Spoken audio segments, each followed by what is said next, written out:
হয় আপোনালোকে ইতিমধ্যে গম পাইছে যে যোৱাকালি আমাৰ আমচুৰ কেন্দ্ৰীয় সমিতি নিৰ্মমে সমগ্ৰ অসমৰ লগতে বাক্সা জিলাই আমচুৱে সমগ্ৰ অসমতে নাৰীৰ ওপৰত যি নিৰ্যাতন চলি আছে, যি অত্যাচাৰ চলি আছে, সেই প্ৰতিবাদত আমি আজি বাক্সা জিলাই আমচুৰ এটা প্ৰতিবাদী কাৰ্যসূচী ওলাইছোঁ।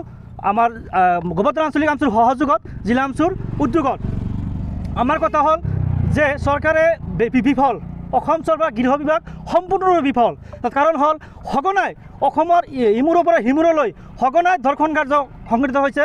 ধৰ্ষণকাৰীক আমি উচিত শাস্তি চৰকাৰৰ ওপৰত ব্যৱস্থা কৰিবলৈ দাবী জনাইছোঁ। আৰু সমগ্ৰ অসমতে যে চৰকাৰ যে আচলতে গৃহ বিভাগ যে ব্যৰ্থ, অসম পুলিচ, অসম চৰকাৰ সম্পূৰ্ণৰূপে ব্যৰ্থ।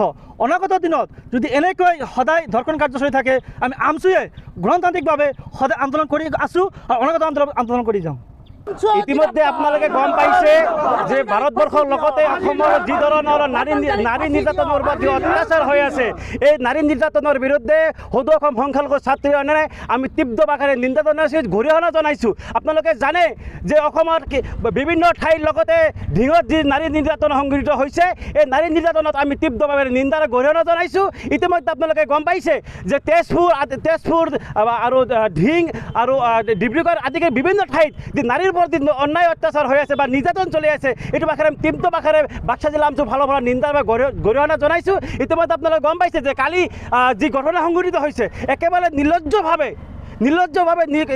নিকৃষ্টভাৱে যি ঘটনা সংঘটিত হৈছে, একেবাৰে আমি তীব্ৰ ভাষাৰে নিন্দা বা গৰিহণা জনাইছোঁ। আৰু ইতিমধ্যে যি কালি যি ঘটনা সংঘটিত হ'ল, এই ঘটনাত আমি মানে সুখী হৈছোঁ। কাৰণ আমি যিজন ব্যক্তিক আমি ফাঁচী দাবী কৰিছিলোঁ, সেই ব্যক্তিজন পানীত পৰি পুলিচৰ ইনভেষ্টিগেশ্যনৰ সময়ত পানীত পৰি মৃত্যুবৰণ কৰিছে। আমি সুখ প্ৰকাশ কৰিছোঁ। কিন্তু আমি দাবী জনাইছিলোঁ যে ৰাইজৰ সন্মুখত তেওঁৰ উচিত শাস্তি দিব লাগে, ফাঁচী দিব লাগে। কাৰণ এনেকুৱা যিসকলে এনেকুৱা কাণ্ড কৰি আছে, তেওঁলোকে যাতে দেখিবলৈ পায় যে দৰ্শন কৰিলে নাৰীৰ ওপৰত অত্যাচাৰ বা নাৰীৰ ওপৰত দৰ্শন কৰিলে কেনেকুৱা শাস্তি পায়।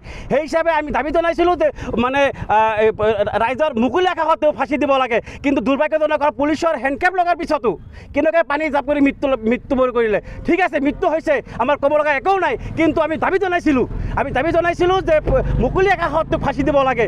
যে নহওক, আৰু যিসকল এই কাৰ্যৰ লগত জড়িত আছে অনৈতিক পলমে গ্ৰেপ্তাৰ কৰি উচিত শাস্তি দিব লাগে।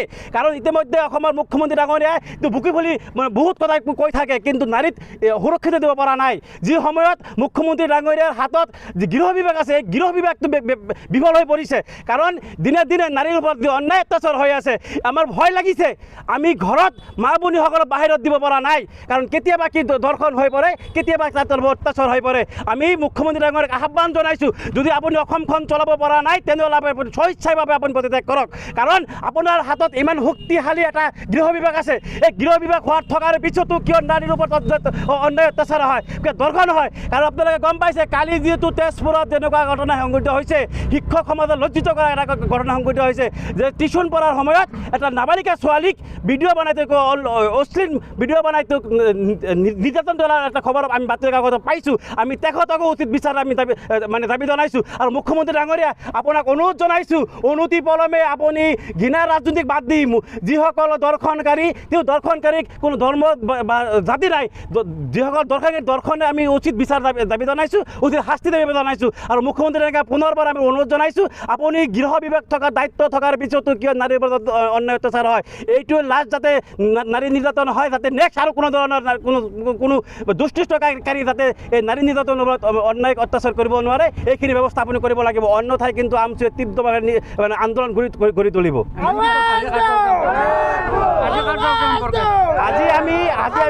আজি প্ৰত্যেকটো জিলাৰ লগতে আমি বাক্সা জিলাতো আমি প্ৰতিবাদ কাৰ্যসূচী ৰূপায়ণ কৰিছোঁ। মহামান্য সভাপতি নিৰ্দেশ দিছে যে প্ৰত্যেক জিলাতে ভয়ংকৰ আন্দোলন হ'ব লাগে। যদি অসমৰ গৃহ বিভাগ, অসম পুলিচ যদি এই দৰ্শনকাৰী নিয়ন্ত্ৰণ কৰিব নোৱাৰে, অনাগত দিনত ভয়ংকৰ আন্দোলন হ'ব। আমচুৰ সভাপতি ইতিমধ্যে কৈ গৈছে, আমি বহি থকা নাই, আমি প্ৰত্যেকটো প্ৰতিটো মুছলমান সমাজ প্ৰতিটো যত জাতি ধৰ্ম বৰ্ণৰ লোকৰ লগত আলোচনা কৰি এই নাৰী নিৰ্যাতনৰ বিৰুদ্ধে আমি গণতান্ত্ৰিকভাৱে আন্দোলন কাৰ্যসূচী ৰূপায়ণ কৰিম। বিজেপি চৰকাৰৰ যি শ্লোগান আছিলে যে বেটি পঢ়াও বেটি বাঁচাও সেইটো বিফল হৈছে বুলি ভাবে? একদম বিফল হৈছে। তেখেতে খালি তেখেতৰ খালি নিৰ্বাচনৰ সময়ত বেটি পঢ়াও ডাঙৰ ডাঙৰ বেনাৰ পোষ্টাৰ লগাই থৈ গৈছে, কিন্তু কোনো ধৰণৰ কামত লগা নাই। স্পষ্টকৈ কৈছোঁ, আপোনালোকৰ বেটি পঢ়াও বেটি বাঁচাও যি শ্লোগান, এই শ্লোগান নেক্সটবাৰ আপোনাৰ দেৱাত কোনো নৈতিক অধিকাৰ নাই, কাৰণ আপোনালোকে কোনো ধৰণৰ আপোনালোকে এই নাৰীক আমি সুৰক্ষা দিব পৰা নাই। সেই সদিনা যি কলকাতাৰ যি জঘন্য ঘটনা সংঘটিত হৈছে, এই জঘন্য ঘটনাত কিন্তু আপোনালোকে এতিয়ালৈ ন্যায় দিব পৰা নাই। ইতিমধ্যে আমি জানো অসমত কেইবাটাও ছোৱালীক কেইবাটাও নাবালিকাক যি দৰ্শন কাণ্ড সংঘটিত হৈছে, এই দৰ্শন কাণ্ডত কিন্তু আপোনালোকে ন্যায় দিব পৰা নাই। আমি ধিক্ষাৰ জনাইছোঁ, নিন্দা জনাইছোঁ। ডাঙৰ ডাঙৰ পোষ্টাৰ নিৰ্বাচনৰ সময়ত পোষ্টাৰ লগালেই নহ'ব, এইটো কাৰ্যকাৰিত কৰিব লাগিব। আমি মুখ্যমন্ত্ৰী ডাঙৰীয়া আৰু অসমৰ মুখ্যমন্ত্ৰী ডাঙৰীয়া গৃহ বিভাগ থকা অসম পুলিচক আমি অনুৰোধ জনাইছোঁ, আপোনালোকে অনতিপলমে যিসকল দুষ্কৃতিকাৰী ছোৱালীৰ ওপৰত নিৰ্যাতন চলাইছে, এই দুষ্কৃতিকাৰী ছোৱালীক অনতিপলমে শাস্তি প্ৰদান কৰিব লাগে।